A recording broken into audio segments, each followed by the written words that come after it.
All right. Hi, everybody. Welcome to another edition of the Betsi Freeman Booking Show. I'm really excited. We've had a week off, but now we're back talking about mentoring. And I have three wonderful guests joining me from across the country, Kyla Simone, Melissa Smith, and Julie Pyle. And I'm going to hand off to them to introduce themselves a little bit and talk about why they care about mentoring. Kyla, would you like to go first? Sure. So my name is Kyla Simone. I'm based in Atlanta, Georgia, and I'm a singer, songwriter, guitarist. I'm just all around creative, and I actually met Betsi through music. And mentoring has always been something that's really important to me. I grew up in need of a mentor and did not necessarily have that growing up. So it made me very passionate about wanting to make sure that girls had someone to look up to and knew that they had opportunities and that there were possibilities that were in their reach. And so that's just made me gravitate towards that. I do it through my music, but also through girls mentoring programs. And I use the creative arts as sort of my main thing, since that's my strongest area of interest. And it's been a lot of fun. It's been very rewarding. And even if, you don't always see the results in every situation, you know that you're putting in good fruit, into people's lives. And it's really up to God to sort of just take that wherever, so it's just a blessing to be able to express in that way. That's great. Thank you so much. Julie, let's hear from you. Well, I think I got into this subject because I overheard a long conversation between my older sister and my young son, who had never met before about 6-7 years ago. And for 3 hours, they talked about young people coming into business and older people retiring from business, and how the younger ones need the experience of the older ones, and how the older ones may not feel like they're ready to be put out to pasture yet, and they have so much experience to be gleaned from. So that's kind of where the subject for me came up, is looking at, yes, there's a lot of us who could be called seniors that still have a lot to give. And there are a lot of up and coming young people who really want to do a good job and really do want to know how to succeed. And so that's where I got involved in this discussion. That's fantastic. Thank you. Melissa. I'm Melissa Smith. Mentoring has been a big part of my life journey, both receiving mentoring, but also being a mentor. I'm a lifelong learner and was homeschooled. And the first part of my career was spent in the culinary and hospitality realm. And I apprenticed under a chef who taught at one of the schools that I would have loved to have gone to, but couldn't afford. And then in 2010, I shifted careers and launched a nonprofit called Epiphany Space. And that's a community of artists and creative professionals. We're across the country. We come together to collaborate, innovate, and be there for one another amongst life's ups and downs. And Epiphany is based in Hollywood, California, as well as Columbus, Georgia. The areas I currently coach people in are in the areas of life, creativity, entrepreneurship, and spirituality. And I met Betsi out in Hollywood. That's right. That's right. Thank you. Yes, my name is Betsi. I'm coming to you from Monrovia, California today. I grew up homeschooled as well, actually, and out in rural Illinois. And so the mentors that I had and teachers are mostly through music as well, like Kyla, piano, voice, and choir. I started singing in choirs when I was really little. And I was also really interested in acting and dancing and So I got to take a lot of classes that were not, that you would call like extracurricular classes up until I was 12. And then I went to public school through high school, and then continued a lot of music instruction and up until I moved out to LA. And I've been a teacher on and off. Started teaching private lessons in college as part of a class. But then here and there, as I was a church musician, people would ask me to teach them piano. And so I found that's a really good avenue. I did peer tutoring and stuff like that, peer counseling and that kind of stuff earlier on when I was younger, but didn't really seek out mentoring experiences so much. I've done a lot of babysitting, but I've never really volunteered as just a mentor per se, but it sort of is part and parcel of being a member of a church and a member of a music community, that younger people or people with less experience in a certain avenue tend to seek you out. And so I've really enjoyed working with kids and adults that want to learn music. Alrighty, so Julie and Kyla wrote some great questions for today, and I just rearranged them for you all a little bit. So starting out, we sort of answered these questions a little bit. Let's keep going. What kinds of mentors have been the most effective role models for you? We'll start with Julie. And did you seek them out, or were they given or assigned to you? How did that happen, Julie? Well, first of all, my first and greatest mentor was my father. He was a lifelong learner. He retired at 65 and went back to school to get his music degree because he was saddened by the fact that there are very few string quartet arrangements of modern music, that almost all string quartet music is classical and Baroque. And he thought it would be more fun to be able to do something for anniversaries and stuff. So, and in addition to that, he just was a very active person. He was patient as he could be. He taught me art, several different areas of art, lettering, design, and always music around the house. He also taught me how to collect musical instruments, of which I have several. But getting on further in my life and more recently, I had a voice instructor that I sought her out. She was just a really good singer. And I thought, oh, it'd be wonderful if I could even talk to her. And I ended up taking some voice lessons from her, and they were like as much therapy as they were voice lessons. But I still look up to her as being someone who encouraged me to go ahead and get on stage, and to go ahead and get out there and show my public self. And another mentor that I had was a person who's really and truly a spiritual director. But, and I went to her for spiritual direction, and yet I learned so much from her attitude, from who she was. She was kind of like the part of my mother that I didn't ever have. And so she was, yes, she was a mentor, she was a spiritual director, and yet she was kind of like the older sister mom. So I've had a couple of really, really good experiences as far as that's concerned. And of course, I didn't seek out my dad, but I did seek out the other two. So that's kind of where I've had my experiences. Thank you for this. I think that's a really important point that you brought up, that like our parents can give us a lot, but they don't give us everything that we need.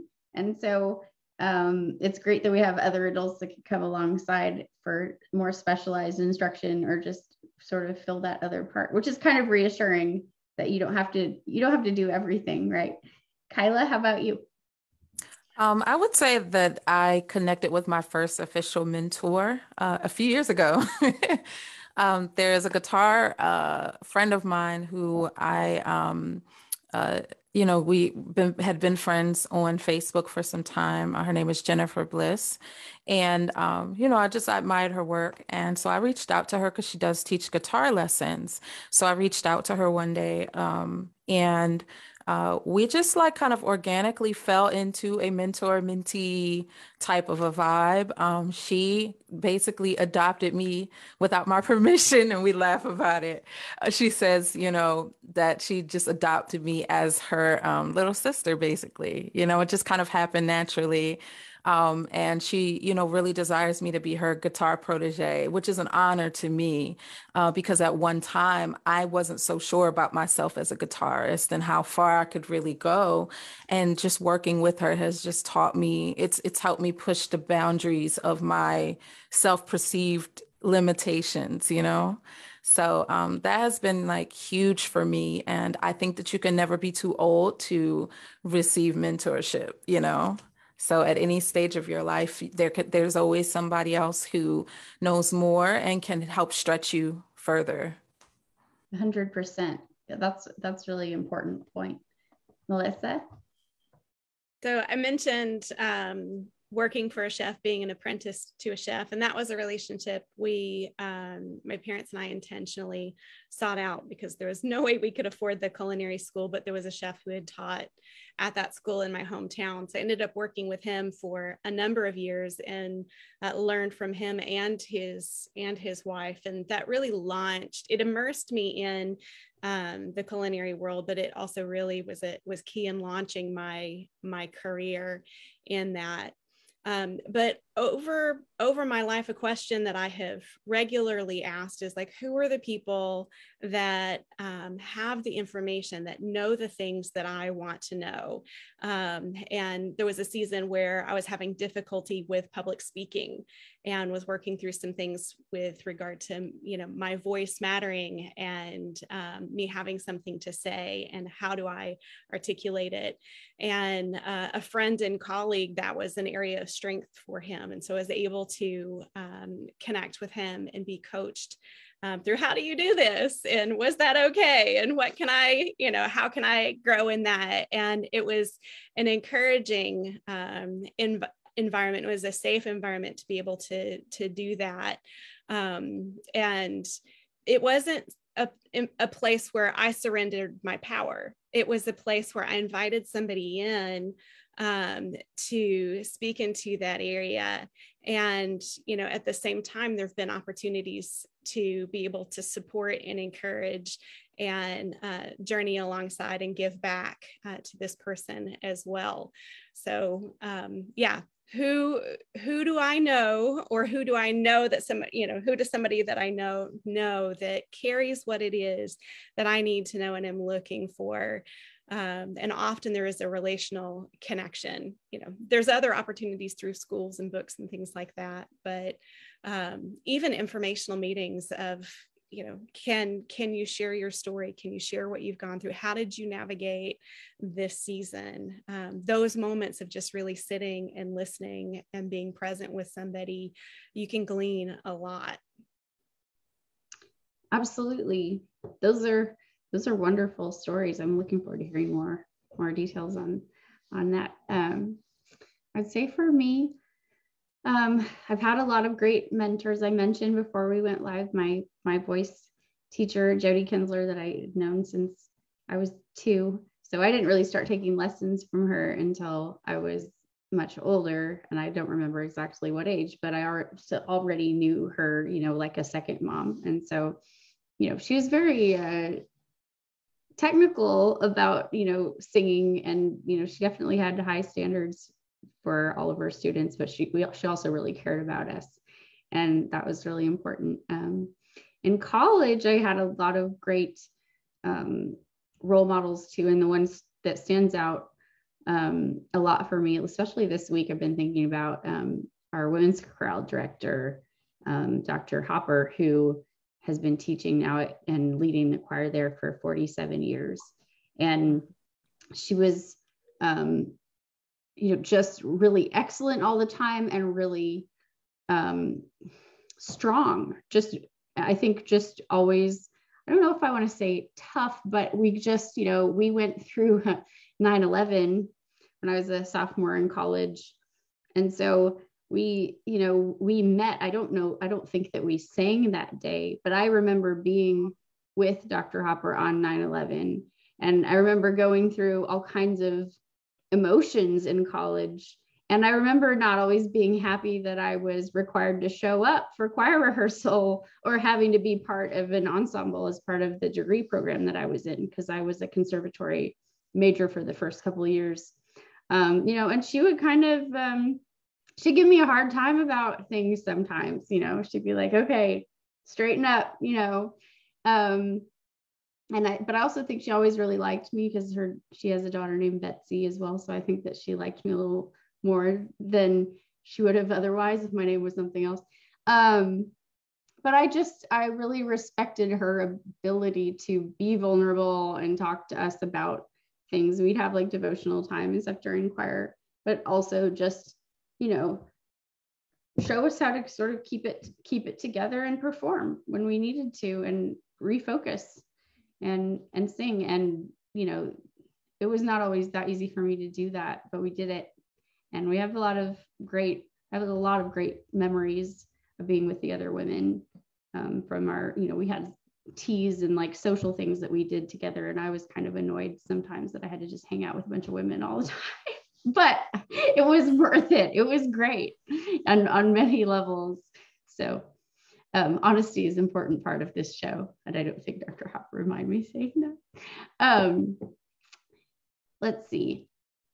All right, so that was our first question. Thank you all. Second question is, who is someone who you look to as a mentor that's helped you grow as a person?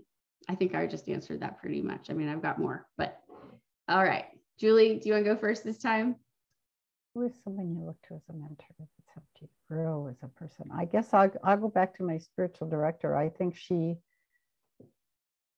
helped me to push the limits of the theological box that I was in. She was a remarkable person, single mom, RN, going to school at Berkeley, first female priest in the Episcopal Church to be ordained in the state of Arizona. But her loving heart for women in general, and her heart for showing God's mercy to everyone. And I think that I learned being merciful from her. And the fact that just because somebody doesn't wear their hair or their clothing or something the same way as I do, or they don't have the same background as I do, that doesn't make them less than. That they are also, others are as important or more important than I am in some instances, and not to the point of detriment where I say, well, I'm not important at all, but sometimes you have to give in to the other person. But I would say that, that my Dr. Dixon, she was an amazing lady, and she probably stretched me more than anyone else. Those are great lessons, and many, the sooner that you are told those things or it's demonstrated for you, the more mature and more of a blessing that you can be to others. So I won't tell you how old I was when I went to see her either. No worries. No worries. Kyla?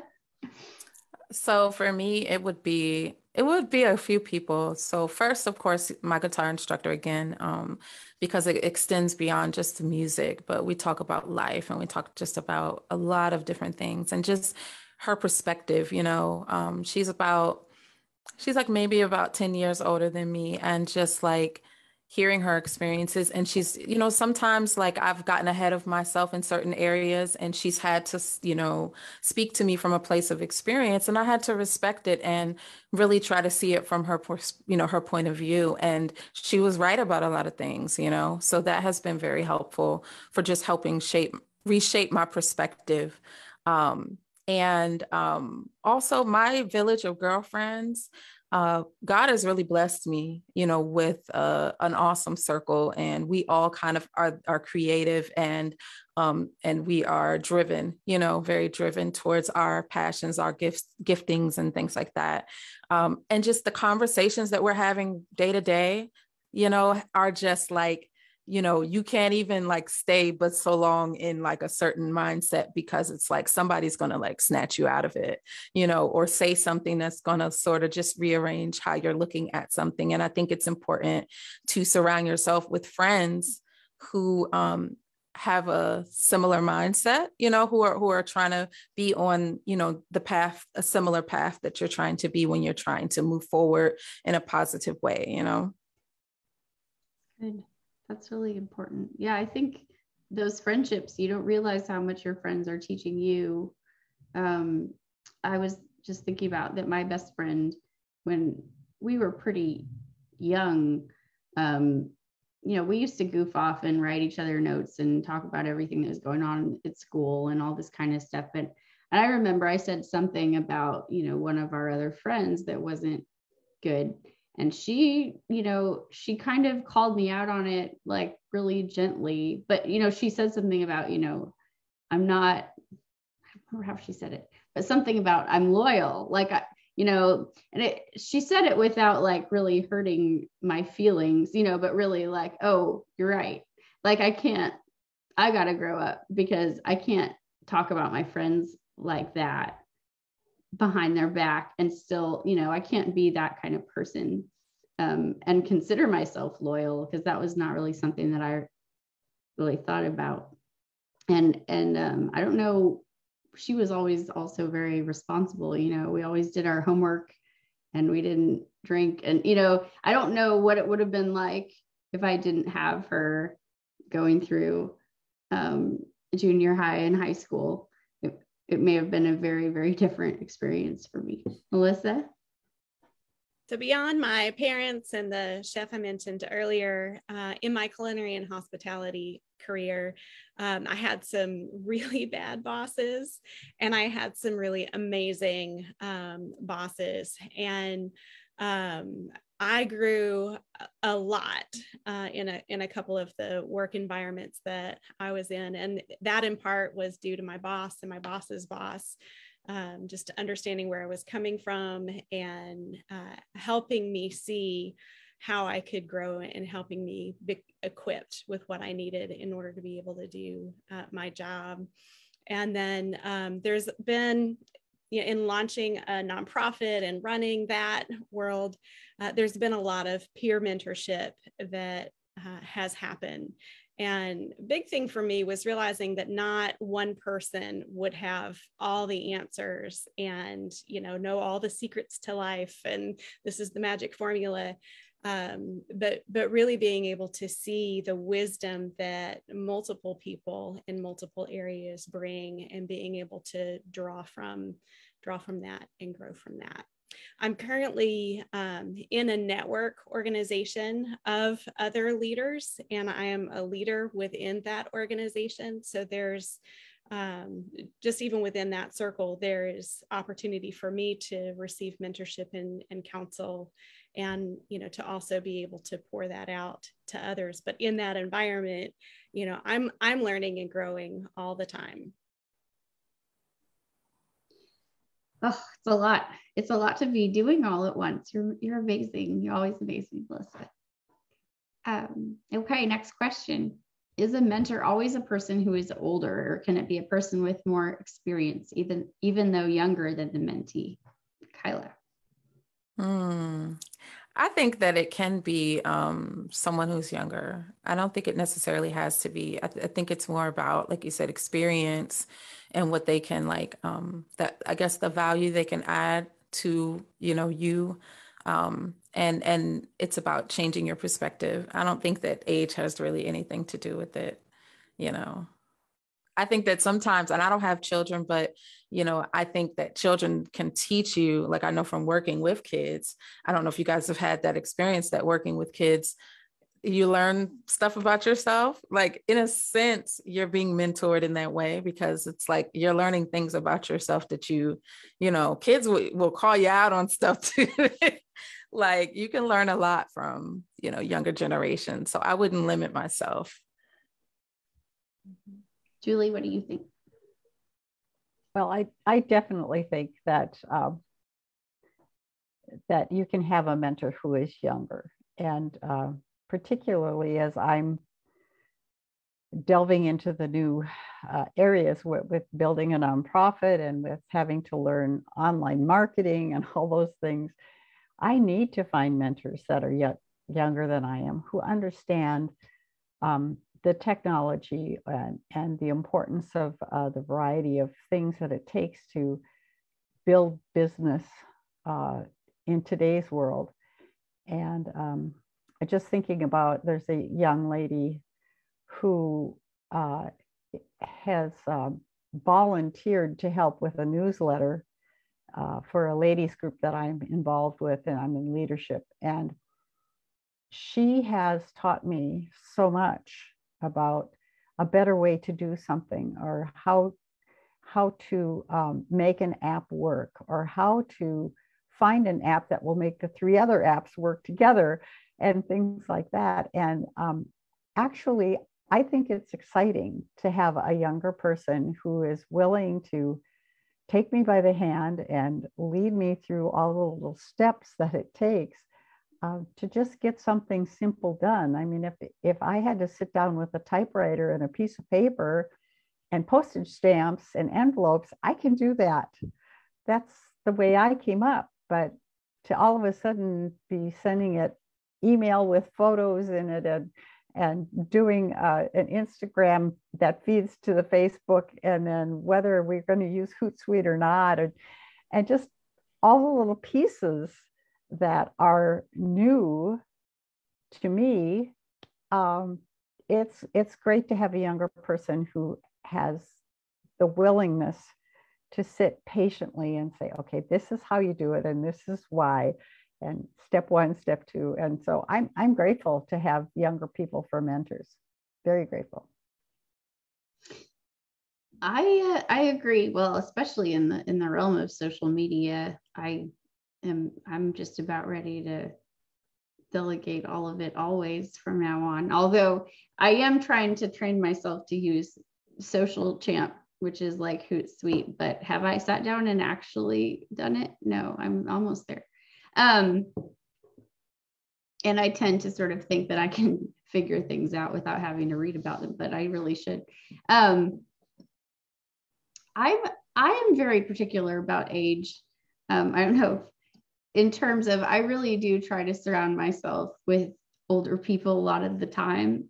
And I have a lot of respect, or should have, I want to have a lot of respect for everyone, regardless of age. I think it's very important to respect everyone, but I especially respect people who have lived at least as long as I have. It's different. And I think that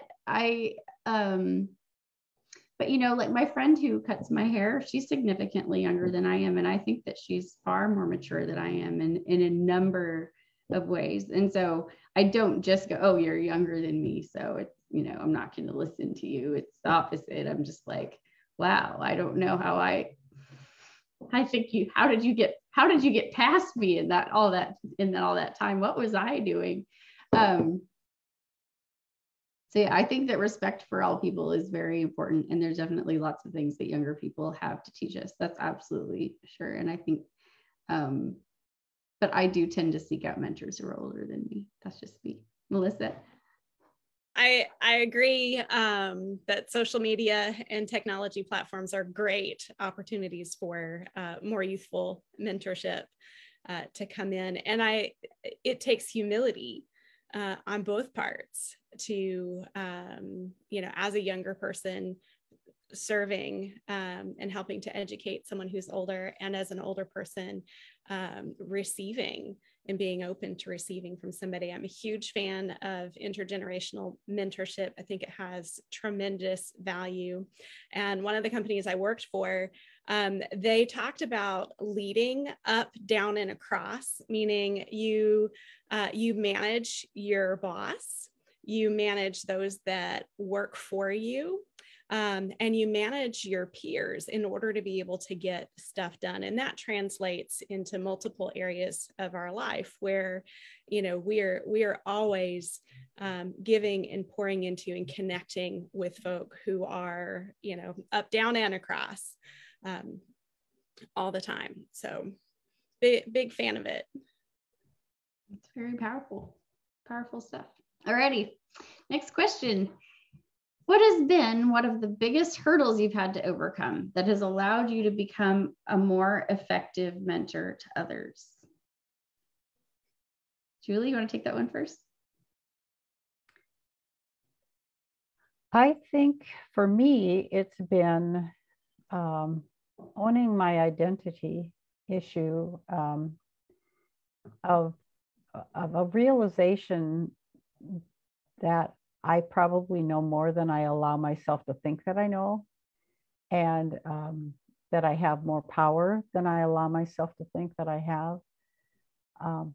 I tend to think, well, if I say too much, then people are going to think that I'm a know-it-all and that I don't care about them, or to back off and say, well, I don't really have anything to add to this conversation, or I don't have anything to help this person with. And yet there are times when I don't put myself out there, but sometimes I'm drawn into a situation with a person where they're saying, I see you can do this, so I want you to help me with this. So the biggest hurdle to being able to mentor people is the realization that I can do it, and that I have some knowledge, and that I have some poise at sometimes, and that I have something to contribute that's positive. Kyla. I really love that, Julie. Mine kind of ties in that a little bit, and it's in the area of like fear and learning to have more confidence. That's been something that I struggled a lot with, as a youth, was my confidence and self-esteem, and, becoming an adult, kind of learning to embrace myself, I'm imperfect. It is what it is, and also not allowing fear, to keep me from really pursuing and doing the things that I love to do. People automatically think that just because I hop on stage and sing in front of people that like, I'm just confident and just like, but I'm afraid every time I get up there. I just don't let the fear like keep me from doing it, like I'm just sort of jump off the side of of the side of the mountain person to just jump out there, just leap. Fear and all, because I think it's important to show people. I have a song called Wildflower, and I think it's important. There's, a lyric in there that talks about how our gifts and the things that we have in our hands to do are about more than just us, but it's more about, other people being able to see, oh, okay, she did it. I can do it. Like she did it. She was afraid. She had these obstacles in the way, but she like still did it. She didn't let it hold her back. That's what I want people to be able to see. And I think that me stepping out of my comfort zone and living outside of my comfort zone allows other people to see, okay, I'm going to try to live outside of my comfort zone too. At least that's my hope. That's good. That's really great stuff. And I like the song Wildflower at all. You all should check it out. Please don't forget to, for all your organizations that you work with, for all of you, please post the links and to your songs and to everything you're doing so that we can listen and check out your websites and everything. I was going to say, for me, part of the challenge of taking on students or mentees is my concern about feeling overly responsible, or, being leaned on too much, because, and that's why for years I've called myself a voice coach rather than a voice teacher. And because I know I'm not the most technical, and I'm concerned that, I might not be seeing or hearing everything that's inside their voice that they might need to watch out for. And so that if they really want to be an opera star, I'm probably not the best coach. But if you want to learn how to sing better, I can do basic stuff. But I do know more, like Julie said, it's like you realize you do know more than what you did think. And I think, as I'm very empathic. And so I have to set my own emotional boundaries and my own time boundaries with people, because I can easily start to feel drained. I probably will never be the kind of person who has 20 students, because that's too many people for me to care about every week in that, or care for in that capacity. Of course, I'll always care about them. I have lots of friends. I'll care about all of them, but to give them one-on-one time, I don't think I could pull that off. And I think, knowing my limitations, I guess. And then there's some things that are, everybody's got their little particularities about things. And there's things that I can be very, very patient about. And then there's things that I'm not patient about. And so, there's things that I don't want to tutor people in, because I don't want to be impatient with them about it. And I'll be sorry, that's not something that I help people with, because I'm just not able to bring people from this level to that level. Once you get to this level, I'll help you. And I think lots of teachers have those kinds of weird boundaries, because we just know where we're at. Okay. Melissa, I didn't call on you yet, right? No, not yet. I don't know about you ladies, but in my late teens and early 20s, I knew everything. And then I got some life under my belt, and I began to realize that I knew nothing whatsoever. Yeah. And that's a very important lesson to learn in life, that there's always more to learn and more to know. And so in the journey to mentoring, have you ever had that question of who am I? Who am I to do this? There are, so many other people that you could go to and talk to and, pull from, who can help you in this, that are far better than I am. That was also a piece of my journey of realizing I knew absolutely nothing compared to what I thought I knew. But then, I've had folk in my life that are we see this in you. We know that you know this stuff. And they're kind of pulling that out of me and encouraging, we want you to come and do this. And, those moments there was a workshop that ended up being 12 weeks that they wanted me to teach. And it's stuff that was all in my wheelhouse, but, to get up and to teach it, and even to teach it, long distance and finish in person, that was a stretch for me. It is something that I do now, and I'm currently working on writing my own curriculum for, but I needed those voices to say, this is a part of who you are. We see this in you, and we want to help you step into this part of your identity. But the whole main big thing in being a mentor for me is walking in humility, realizing that there is redemption in every mistake and every failure that I have ever made. And oftentimes those mistakes and the journey through that actually qualify you to be able to come alongside and encourage and speak into the lives of others. Awesome. It's wonderful to have people who want to help walk with you into that next step, and knowing it's not as simple or easy. I don't think that anything that any of us are doing is really simple, and life isn't simple. So we've got to have a community to help us get through those steps. And you sort of led us to our next question, which is, does a mentor always need to be a live, actual person that meets with another? I guess that was not talking about, you were talking about distance teaching and like Zoom teaching, which I've been doing some of that. And we were in a hybrid group together where we read Randy Clark, and that was wonderful. Great stuff.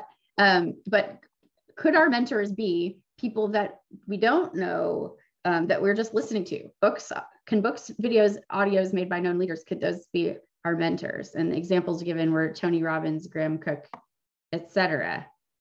What are your thoughts on that? Julie, did you write this question? Yeah, I'll let you go first. Well, I was just reading a little book by a guy named Don Boyer that he has all these little stories from all of these mostly well-known leaders, people like Zig Ziglar and older Jim Rohn and a few of the older sales and business type people. And several of the people mentioned in that book that they felt like they were mentored by these people through reading their books and through listening to their audio tapes, and how it affected their lives. And I don't know if I would really feel like that was truly a mentorship. My thought was, well, it's learning, and it may change my mind, and it may change the way I approach life or business or whatever the subject matter is. But I'm not sure if I really feel like it personally, that it's a mentorship if the person, I know who that person is, but that person doesn't know who I am. I think that mentoring is more face-to-face, more, or even phone to phone, because Zoom counts as face-to-face, but sometimes it's just long distance on telephone. But if the person who's doing the teaching isn't really modeling it specifically to you, or seeing those areas where you need to have a little more help, and maybe modifying their teaching to fit you a little better, because their teaching is one size fits all. So I kind of disagree with that. I don't think that a mentor is an author necessarily, or that an author is a mentor, is what I meant to say. That's just me. Good answer. I wasn't expecting that.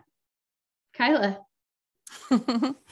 No, I hear what Julie is saying. I think I definitely agree in some regards. I guess for me, because I read a lot. I watch a whole lot of videos. I follow quite a few different people.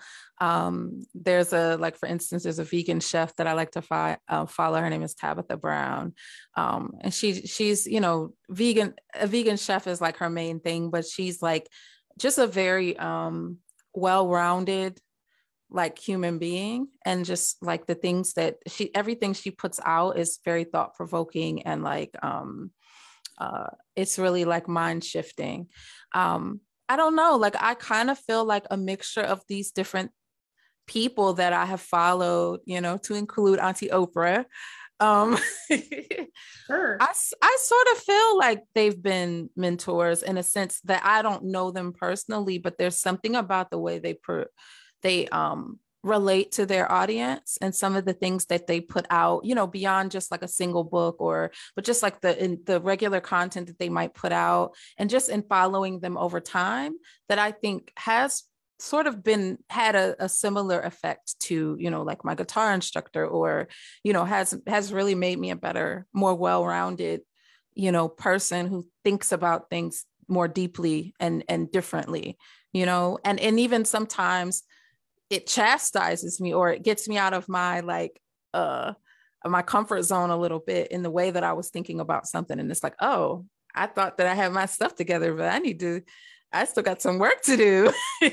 So I think in that, for me, I see it as mentoring, maybe a different type of mentoring. Maybe it should even be called something else, you know.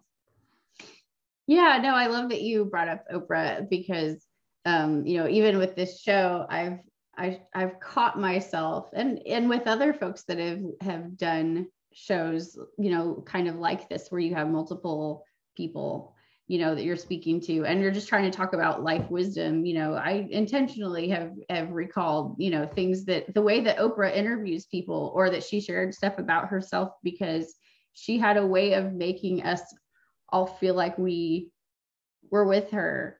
And you know, my grandmother used to say that Oprah was like her God, which I thought was going a little far. But for many, I'm sure there's many people that feel like Oprah mentored them, or that they learned so much from Oprah's show, or felt like they know her. And that's kind of a blessing and a curse, right?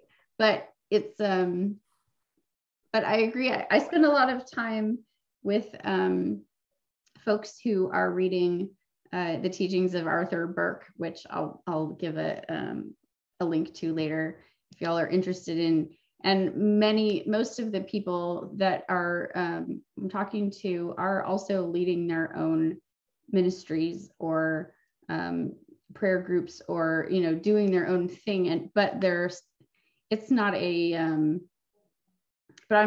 it's more of an sort of interpreting and giving practical advice and wisdom to each other. So definitely the people that I'm actually speaking to, who would give me advice and who would say, oh, go look at that chapter, or go look at that. Those are the people that I would consider my mentors, not Mr. Burke himself, because I actually never interacted with him personally, except maybe through like one email at one point. And I think a healthy relationship in mentoring of any kind recognizes that there is no one guru that you should go to for all of your information or your wisdom. And that's where many people get into these very strange, painful situations, whether in church or as a performer, or just someone who's trying to lead a happy, healthy, successful life. That it's very dangerous to pattern yourself after just one person, because you're never intended to lead a life identical to somebody else's, and what works for you is not going to work for everybody else. So that's real important. Melissa? Well, nothing replaces one-on-one, face-to-face, in the same room, in real life. I mean, nothing can replace that. We live in a day and age where there is, you know, technology that allows us to broaden our ability to be able to connect with one another, and that is a tremendous blessing. I absolutely hear Julie, and in many ways I agree with her that I wouldn't necessarily call, you know, go read my stuff and consider yourself mentored. You know, that kind of attitude, which can be out there in places. I wouldn't necessarily call that mentorship, but if we want to learn from somebody's life, learn from the things that they have learned, and grow based on their experience and their journey, that is a powerful way to do it, you know, whether it's through books or CDs. I love the cohort model that is coming out that enables you know, teachers to be able to connect with more people from across, you know, even the world, by doing a teaching and by having a cohort time of relationship and connection, and answering and unpacking things that are being taught.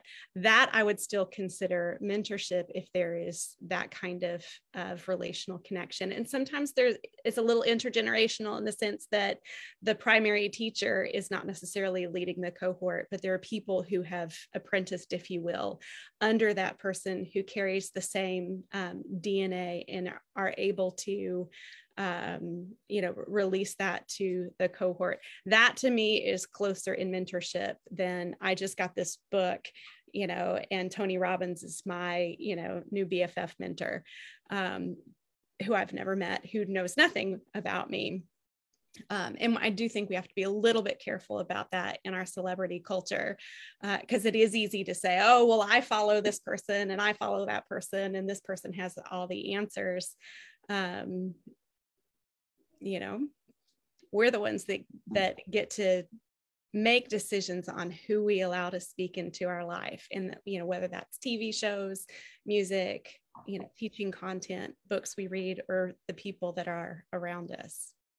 100%. I agree. And and I think, so much of life is just about learning to develop better instincts.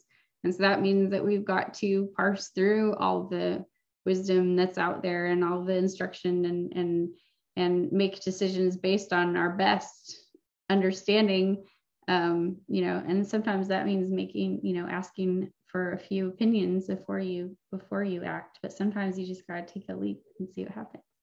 Can I say what you're saying? Yeah, please. The other is, I think it's also important to challenge the thinking of what we have been taught by mentors, because, we're not perfect. Our mentors are not perfect. Our mentees are not perfect. And sometimes there is great knowledge, but there's also a challenge with character or an inability for them to be able to really see what's going on with us and what we're actually asking. And we can be mentored or coached in a way that isn't wisdom. And so being able to take a breath and look at, is what they're offering me, does it fit? Does it work? Is it appropriate for this time and season? Is there a character flaw that's expressing itself in or an injury that's expressing itself in what they're offering me? And then having the courage to be able to discern and do differently than what perhaps they have prescribed. That's important. And I think it's important for our emotional health too, and for the health of that any one person in your life cannot take care of all of your needs, and for your own sake of all your relationships going well, you need to make sure that you aren't leaning too heavily on any one person. Okay, we've come to the last question. This is amazing. The timing is great. Are there any particular organizations that you recommend for finding a mentor or volunteering as a mentor or being trained as an effective mentor? If you believe in the value of this, which I know you all do, and if you're watching and you are feeling like you might have room in your life to take someone on, or that you need some more help and you'd like to seek someone out, where would you go first? Who wants to take this first? I can just share I don't have like specific sites, but I think that, the first thing you should think about is like, how can you be helpful within your general, community, like where you are, and Google is my friend when it comes to just looking up and seeing what kind of, find out what areas of interest do you have. So I know for me, I love working with girls and women, and I know that I love the creative arts. I love life skills, that kind of thing. Okay, well, then I'm going to search out for women's and girls organizations that maybe focus or center more on kind of like the creative arts, So I think finding out where your passion sort of lies, and searching it within your community, because I think it's really important for us to care about our communities, and see what organizations may be nearby that you can kind of pour into, in that way. So, and of course, branching out into other areas and stuff, yes, but that's just what I would do personally. It's good. Melissa? Sometimes the person that you think would be the best mentor for you, that has the information that you want to have, may not actually be good at mentoring, or have the capacity to be able to do it, but they might be able to refer you to somebody that they respect, that may have capacity and have the expertise. So, I'm with Kyla, where I don't have a particular organization to recommend, but I would encourage you, who are the people that have the knowledge that you want? Reach out to them and find out who they would recommend that you connect with in order to be able to grow in that area. And then there's also some skills that translate. and they translate over from one industry to another, one area of life to another. So if you can be coached, if you're looking to grow in business, and maybe you're pursuing a music career and you want to grow as an entrepreneur in music, if you're able to connect with other creative entrepreneurs, that's awesome. But somebody who runs a small business or who runs a nonprofit, they're going to have wisdom and perspective to be able to give you that you can grow from. So even being able to connect with them and serve and say, hey, can I help you with this? Can you share with me your process and how to grow this and how to run this? Those skills will translate into other areas. So you may not have the perfect mentor around you, but there's plenty of opportunity to connect with people and to be able to grow. Julie, thank you. Wow. First of all, I want to tell Melissa, she was talking about it in person, face-to-face in the room, and my brain went to cooking, where the healthiest meals are those that are made out of fresh foods, freshly made, and she would get that. So sorry about that. I had to get that off my mind first. But there is an organization that I think of for people who are business building, and the Small Business Development Administration has a group called SCORE, or there's a coordination with SCORE, and these are generally retired business people who will take on an entrepreneur or a person who's building a small business. So that if you're building a business, that might be somebody to tap into. And I don't think that there's fees involved. I think that's volunteer. And to develop skills in yourself,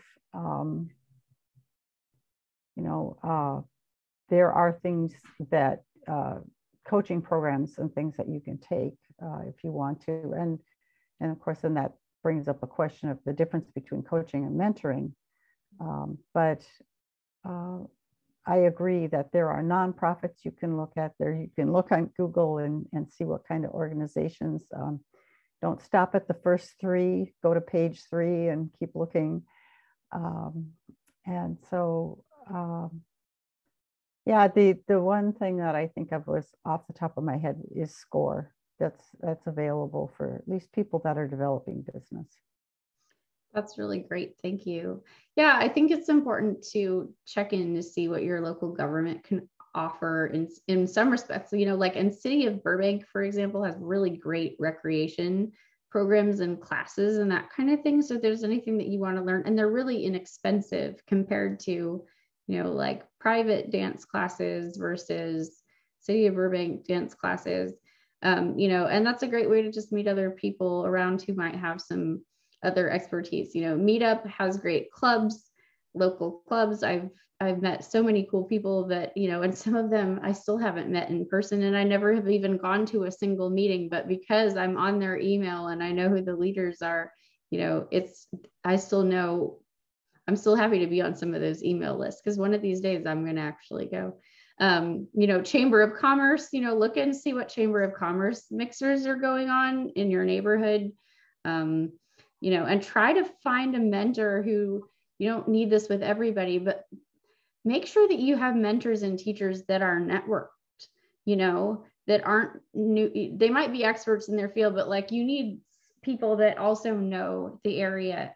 My voice coach in Burbank, besides the fact that she's just encouraging and wonderful and knows the repertoire and can play piano, and she's wonderful in that respect, but she also told me where to go to audition, and she told me about things that were going on in the city that I had absolutely no idea about, and I didn't follow up on all those things, but she gave me a lot of hope that I could go do things, and get paid to sing in areas that I didn't know existed, and it made me it helped me regain a lot of my identity as a musician and a singer. So don't forget that just knowing your stuff is one side of the coin, and then knowing other people who know people is another important part. And scouting organizations, if you're interested in helping out with with younger kids, you know, I think, I don't know what it's, well, I do know a little bit what it's like here because I have a good friend who's a Cub Scout leader. But, you know, that was really great for me when I was a kid, was being a Girl Scout, even though I didn't learn a lot of survival skills necessarily, but we got to do a lot of cool things, and it exposed me in a variety of ways. Those are the first things that come to mind. All righty. Well, it's just 4 o'clock. Thank you all so much for being here with us. Please don't forget to post links to your music, to your adventures, to your projects, your organizations.